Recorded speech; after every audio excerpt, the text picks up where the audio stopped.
पुन्हा एकदा बहिणीचा जीव घेतला। अकोल्यातील घटनेवरून भाजपचे खासदार डॉक्टर अनिल बोंडे यांनी हा आरोप केलेला आहे। पीडितेचे धर्मांतर करून नाव बदलण्यात आलं असंही बोंडे यांनी म्हटलंय।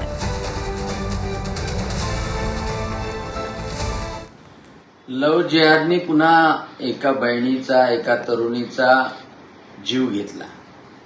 तो मुंबईला कुठे राहिला, त्या मुलीचं धर्मांतर करून तिचं रानू म्हणून नाव ठेवलं होतं। रानू म्हणून आणि तिचा कुठं निकाह लावला, कोणत्या मस्जिदमध्ये लावला आणि तिच्याकडून कोणतं वाईट कृत्य करून घेतलं आणि तो इथे आल्यानंतर कोणाकडे तो राहत होता आणि ज्या ठिकाणी तिला मारलं त्या ठिकाणचे सीसीटीव्ही फुटेज, ज्या ऑटोमध्ये ज्या गाडीमध्ये प्रेत टाकून नेलं, त्या सगळ्या गोष्टी तपासणं आवश्यक आहे, कारण ही संघटित गुन्हेगारी आहे।